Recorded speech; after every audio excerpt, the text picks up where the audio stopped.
good morning again, good day, good evening, good afternoon, wherever you, whatever time is it that you're viewing this this final presentation in our series. I just want to begin with that level of feedback for yourself, that level of reflection. Over the last presentation, the last two, going back to maybe even the first one, I know that may be for some of us, that may be a while back.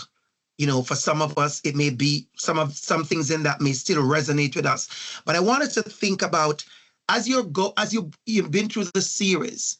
I always go back to my same thing. What am I learning? What am I unlearning? What am I struggling with?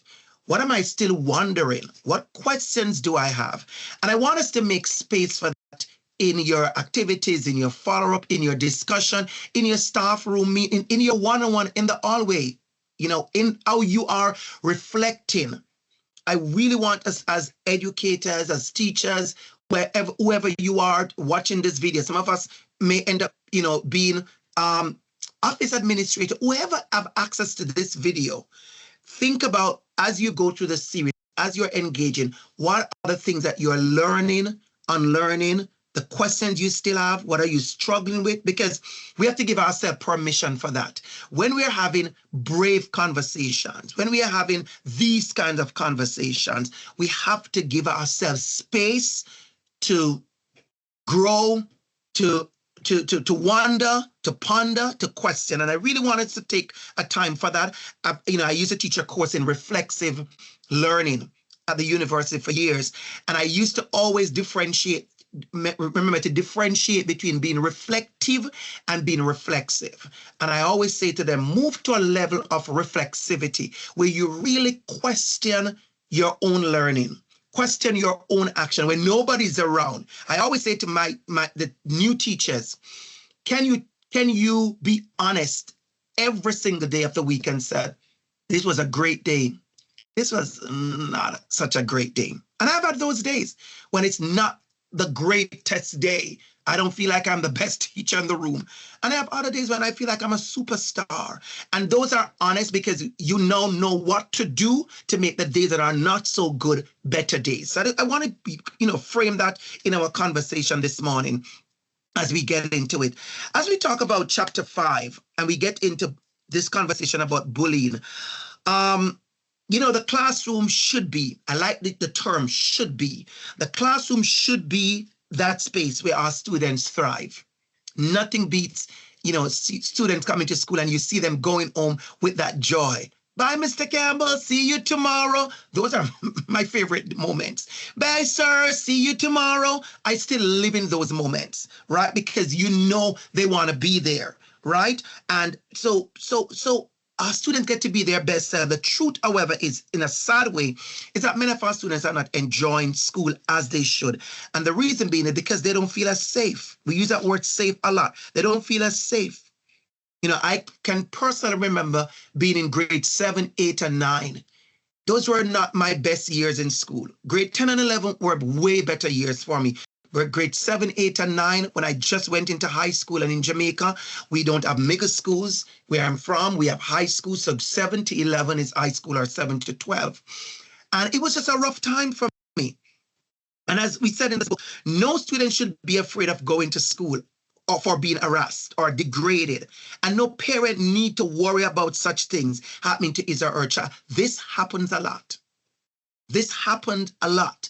And as a teacher for years, I'm sure every one of you can tell stories and you can share your own stories. And later on, you're going to talk about creating your own case studies where you think about some of those things that happen in school. And for me, it was teasing. It was bullying. It was a lot of name calling. And so we have to think about how we see these things. And, another thing that comes up a lot in many schools, I've had a conversation with many teachers, and racial slurs, jokes have been a big part. As a matter of fact, I must tell you, I have had occasion where maybe 3 different boards reach out to me to say, can we talk about racial slurs and its impact?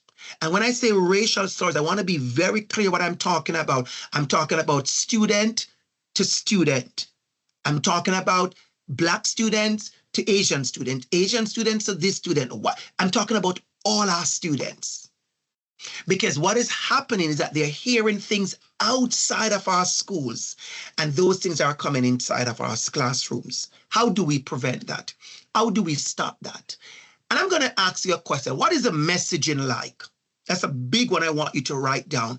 When I had those conversations with those schools and boards and places, I asked the question especially to the principals. I've been honest. I asked the principals, what is the messaging like? If a child used a racial slur on the playground, other students heard the slur, they come to the office. What is the messaging like? And let me go there.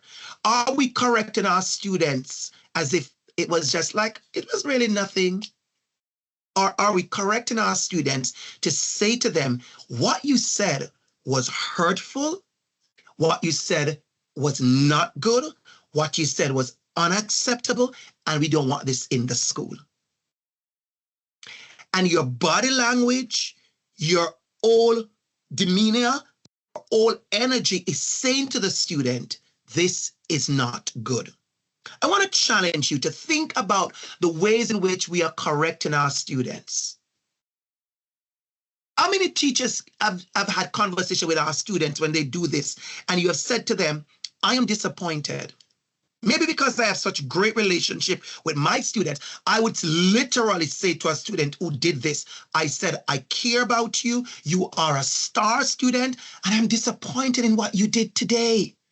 Before you know it, and I'm going to be very honest, that student maybe even is crying because of the relationship we have. And I say to that student, I am disappointed in your actions. I'm pushing this a little bit hard today because I want you to realize that as teachers, we set the tone, we set the climate. And when you say to a student, this is wrong, you have to say it in a way that they know it has hurt. Somebody is hurt. Somebody is disappointed. Somebody is crying because of this. And so this is something that I've used a lot in my conversation with teachers, because I find that we are not correcting our students in a way that says to them, what you did was wrong. And I will extend that by saying, how are we having conversation with parents that your child did this at school? I have something I always say. I said, remember, every single bully, every single child that comes to the office, every single child that comes to the office in an incident of being, the bully, they go home to adults. They go home to families. They go home, I'm going to say they go home to love and care. How are we having those conversations? So as educators, let's think about the community. How are we having those conversations, those parent conferences, those meetings, those telephone conversations? How are we having those with parents whose child is the bully? So most of our students can identify and describe bullying behavior, but it's important to move beyond the basic and provide a safe forum in our classroom to explore the complexity of the bullying. And when I say explore the complexity, I'm literally saying to speak to your children, speak to your student at their level. I've taught grade 1, and I've talked about bullying grade 1, and I don't talk about bullying grade 1 like I talk about it in grade 7, not in grade 4. We talk about friendship. We talk about being a friend. We talk about, so as teachers, I want you to realize you have different tools for different levels and different conversations. When I'm talking to my grade 1 years ago, and we're on the carpet and we're sitting in a circle, we talk about why we're in a circle, how we had to move out of the circle to make space for someone. And then we said, would you like to be out of the circle when Mr. Campbell is telling the story? And they said, no. Why? So this is where I go with my grade 1. My grade 5 split, 6 split when I taught for years. We have a different conversation about how we treat each other. So as educators, I want to ask you, how are we having those conversations? How are we using the word safe? So let me ask a question. What does safe look like in your classroom? If you should share tips, let's think about this. Let's think about this. Maybe right now, listen to this video, go on your phone, open just, your notes, and just type in your phone or write on a notepad. What would a safe classroom look like in my room? If I'm supposed to go to some event, do a TED Talk, let's do this. Let's do this. Let's say you got 3 minutes, 3 minutes to do a TED Talk. We do that, 3 minutes. And you had to talk about a safe classroom. What would be in your TED Talk? In my TED Talk, I would talk about care for each other. I would talk about what care looks like. I would talk about what respect looks like. I would talk about the value of knowing each other, so we appreciate each other, so we respect each other. I would talk about what kindness look like. Note that I've not used the word bully yet. Anybody note I've not used the word bullying once yet in my TED Talk, because I'm focusing on safety and care. Talking about how we treat even the physical environment. Even how we treat the physical environment. Those are conversations we should have with our students. So what does safety look like? How do I feel safe? Another activity, this one I feel like sharing a couple of activities. Another activity I would do with my student is ask them, how do they feel when they feel safe? How do they express feeling safe? And I would just say, for me, when I feel safe, I can laugh loud. I can laugh a full laugh. When I say laugh loud, I mean a full laugh. I'm enjoying myself. I'm so free. I can laugh a full, good laugh. I like the people who are around me. I want to sit with everyone. I want to share. I want to tell people about myself because I'm feeling safe. Many of our students, they don't share up, especially in high school. They don't open up to us because they do not feel safe. So ask yourself, as an educator, how do I do that? Every teacher, every parent, and every student has the right to expect and hope that classrooms are safe places for all. There is no room for hate in the safe space of a classroom. What does that look like? So I really want us, maybe the one thing I will want us to move away with today in this conversation is, what does safe look like in my room? How do I create? I want you to write that word down. How do I create a safe classroom? And that is dependent on the school you're at, the class you're in. Like I keep on saying to us, not every class is the same. So we don't want a one size fits all. We don't want to send you, 10 steps to make your classroom safe, and you should go through every single step, because step 6 may have nothing to do with your classroom. Step 4 may be totally irrelevant.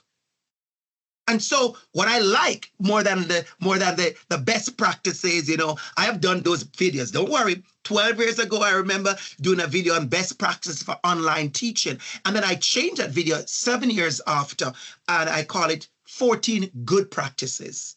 Because what is best for one school may not be best for another school. What is great for one classroom may not be useful in another room. And that is why I like to speak to individual teachers. I like to do that conversation. It feels like I'm speaking just to you. It resonates with you. So what would you do?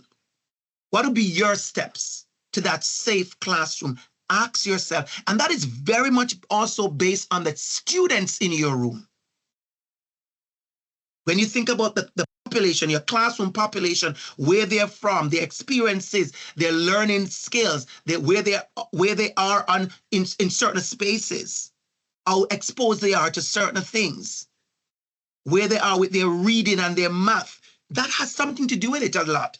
Oh, absolutely. The academics has a lot to do with this. How many students are being teased because they never get a star? How many students are being teased because they never get to go on the stage for an award? How many people are being teased because you call them out in class in a certain way and they are embarrassed? How many students are being teased because they must stand at the board and they must do certain things, even though we know that they are struggling with that? So the academics, these things are great. It packs all of that. So I want you to think about even we're going to go back to that, your pedagogy and your practice. As I come from that, years ago, 25 years ago, as a young teacher, I have seen things that I know I would never do today.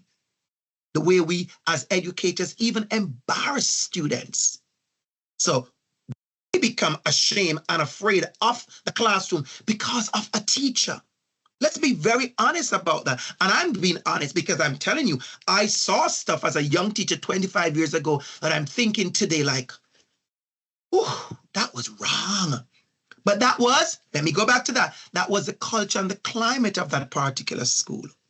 And the sad thing is we still have schools like that today where there's a culture and a climate like that. Throughout the book, you're going to notice, throughout the book, I'm sure you have noticed the number of case studies. I love case studies. Just so you know, I love case studies.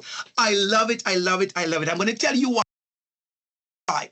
Because they are very real life, if not real. I have always liked to create case studies of real cases. Of course, you change the names, pseudonyms, you change a country, you may change a community, so nobody knows. But sometimes I take a case study from a newspaper and I change the city, I change the name, I change the school, I change maybe the gender or something like that, okay?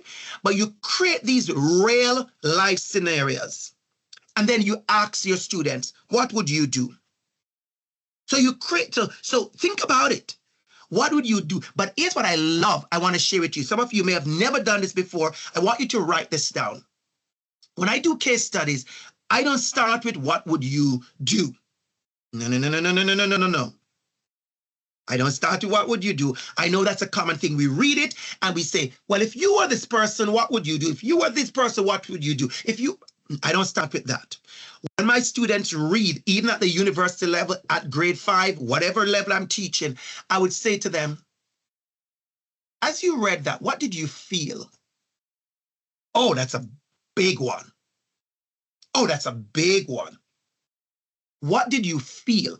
Feeling now. We're taking the senses. And I would say to them, as you read it, what did you hear? What did you hear? I engage the senses. I said, imagine if you were there, what did you smell? What did you hear? What did you see? Not just in the book, what did you see? And students would say to me, I felt like crying, Mr. Campbell. I felt sad. I was upset. All these emotions are coming up and we have not gone into unpacking as yet.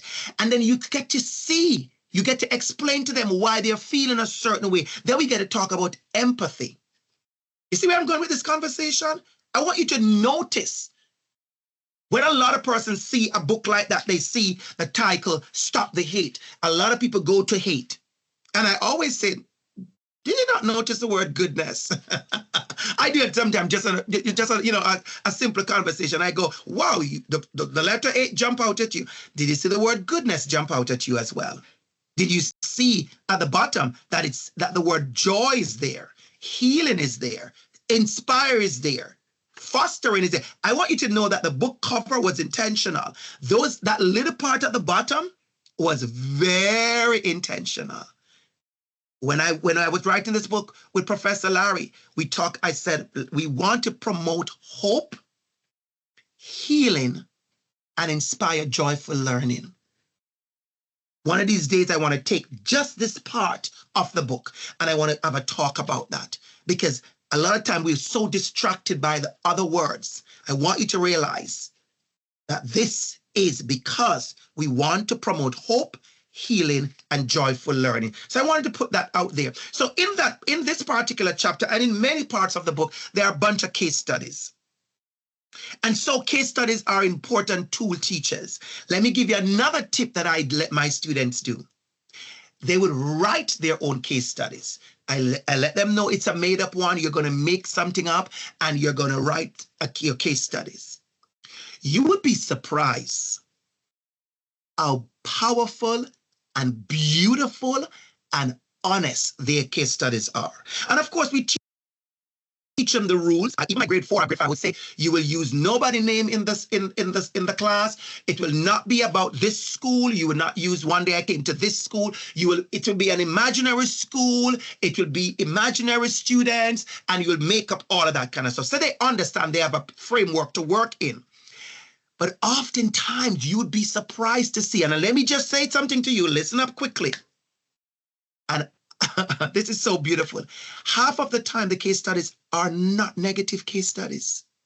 That is something that I love about when I do this activity with students. They'll create these beautiful case studies. Let me share a story with you that is powerful so you'll understand. Years ago, in the Syrian refugee crisis, some of you remember that a couple of years ago, I mean, many of you will remember that, the Syrian refugee crisis in Canada, when what happening, and we were taking a lot of students who were refugees. And I was teaching grade 5, 6 at the time. And of course, the word refugee is in the curriculum. And we're defining who a refugee is. And we went through all of that. And we talked about where they are located in Toronto, and there's none in our school at that time. We had no students, and they were asking which school they go to, Mr. Camp, and I was telling them different schools, and the reason why, because they were staying in certain hotels, and they had to bus them to the school. I took them through all of that. Grade 5, 6, they understand. I took them to the what it means to be a refugee, and that refugee is not, some of these students went to beautiful schools like ours, and then something happened, war and crime and violence or whatever happened.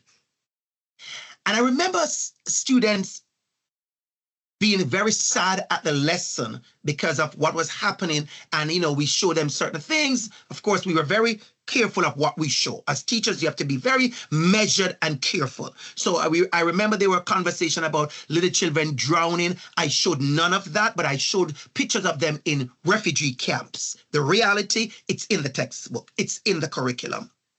And one child went home crying. I will never forget. She went home crying, and her mom came to school, and she said to me, Mom, amazing parent. We just a good connection. And she said, hey, Mr. Campbell, she came home last night and she was crying, and she was telling me, how sad she was in school today because of learning about that. And she said if I could excuse her from social studies for the rest of the week. I was like, okay. Their policies, their school structure, their school policies. I said, if she's feeling that way, we could allow her to go to the library. And every school is different. And I'm sure many teachers may not know this, but there are school boards that have certain policies. And get to know your school board and get to know the policies. Sometimes we make errors as educators because we don't know the policies within our schools. And we have to operate. I'm going to go there. We have to operate within school policies. So as big and as strong and as loud and as powerful as my voice have been, I want you to know I operate within school policies. I just want to put that out there because sometimes people feel like for you to be a good advocate, a good ally, for you to do certain action, you must just ignore everything that is policy. No. How do you navigate? How do you navigate? This is where our creativity comes in. So let me get back to my story. And so I said to the parent, I said, actually, your child is what I consider to be the example or the exemplar, so to speak, of what happened, because they heard about this happening. We talked about refugee. She felt that, and that was empathy. That was empathy. But of course, I said, if you wanted to come at the class, at social studies, that's fine. We moved on. Great day. She left. We went back to class. Time for social studies. And the child said to me, I want to stay, Mr. Campbell. Okay, she stayed. And this is where the case study comes in, everybody. That day, I said to them, we're going to create a letter to the principal. They know what's happening. I said, I want you to write to our principal at the time and tell him the reason why you want the refugee children to come to our school. I want you to listen to this carefully. So now social studies, interacting with letter writing, that's how I teach. Now we're going into letter writing. We're integrating. They did poems. We go full like that, right? Really expanding on the topic and do the integration in the subject areas. I love that. I love doing that kind of stuff. And as a teacher, we go. So the first letter I rushed to is that student. I said, let me see what she wrote before our parent come back to school tomorrow again with another story. I said, let me see what she wrote. And I'm reading her letter, and I couldn't fight back my tears. It was the most beautiful letter. She told the principal that there are students who are refugees, and she explained why they are refugees. Of course, he knows. And she said why they should come to our school. She talked about the computer lab, how beautiful it is. She talked about the fact that we have 2 recess and we have a hill. In the back of our school, we have this hill. And in wintertime, we do tobogganing. She said it's in winter, we go down the hill. And even Mr. Campbell, our teacher, he goes down as well. Of course, that's me. I'm always doing too much. That's my energy. And she talked about the snack in our school. She talked about the music. She loved music. And then, oh yes, for those who don't know, I am an award-winning dance choreographer. Any school I go to, I work extra when it comes to Christmas and spring production. I'm that teacher. You find me at school every day late because I'm doing rehearsal for the Christmas production. Don't play. I'm busy. Lunchtime, I am rehearsing 5 days a week. That's just me. That's just my energy. That's my passion. I will never change that. So when I was an elementary school teacher, you could find me getting ready for the productions, and that me. She wrote, the best thing in our school is our dance productions, and my teacher is a dance teacher. Oh, it was just the most beautiful email. Sorry, the most beautiful letter. So I want us to realize these are the kind of activity we give to our students, sorry, to find out how they are thinking. And that is why, in closing, I always link our conversations. Every time you notice I link this, I keep repeating this. I keep linking it to our pedagogy and our practice. I want you to realize these conversations are not an add-on. I kind of regret I'm saying this particular sentence now at the end, but I hope some of you may have gotten it earlier in activities or in some of the dialogue that I know that the team put together for you. These are not an add-on. This is not, oh, we just finished teaching, let's go do something extra. This is core. This is core. Inclusion is core. Equity is core. Belonging is core. Thriving is core. Kindness is core. Caring is core. A classroom that the students feel at home. Let's use that phrase. They feel at home because they spend a lot of time in school. They feel safe enough to eat their lunch. They are not ashamed of their lunch because they are being bullied for their food. That happens in many of our schools. They are not ashamed and bullied because of what they wear, because of their shoes, because of their clothes. They're not afraid and ashamed because of their culture, because of their hair, because of their size, because of any form of physical description, because of disability, because of any form of those things, because we have educated our school. We have secured, I like that word, we have secured a culture and a climate that says to our students, you belong here. That's it. That's it. We have secured, I like that term again. Oh, I like that. We have secured the kind of culture in this school, the kind of climate in this school that says to our students, you belong here. And the last thing I'm going to say, because I have to say this, that securing culture and climate does not fall on the school board, head office, and their superintendent. I'm being very frank about that. Because oftentimes when we do this, people go, well, the head office says, or the superintendent, it falls on your classroom. It falls on your classroom. If all of us in our individual rooms develop that culture and that climate of safety and belonging and inclusion and kindness and students feeling worthy and accepted and seen, imagine what happens in the hallway when we say, go for this. Imagine what happens on the playground. Ain't no way you're seeing certain behavior on the playground every single day, and then the classroom behavior is different. Nope. The playground is an extension of the classroom. Playground is an extension of the classroom. The playground is an extension. What is happening? What is the language happening out there? Well, let's check what's happening inside. And so I want to leave us with that. Our awareness, being authentic, our practice, everyday practice, the way we greet our students, the way we greet our students, the way we say goodbye and dismiss them, the level of organization, the level of structure, the level of culture that says to you, have a great evening and I'll see you tomorrow.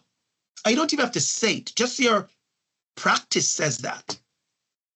Your pedagogy, and of course, your action. So we're going to leave it as that for now.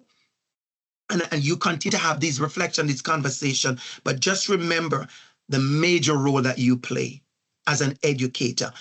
The system needs you. I want you to know this. I always say this. The teacher is the most important ingredient in the teaching and learning dynamics. AI can't do what you do. Let me go there. AI cannot do what you do. I'm telling you that. The care, the love, no. AI can't do that. Technology won't do that. Technology can't replace that. A teacher, the heart of a teacher with the duty of care can make a major difference. And I've been making, I can say, major differences in the life of our students. So that's it for us. And that's it for today. Thank you so much. Thank you. Thank you. Thank you.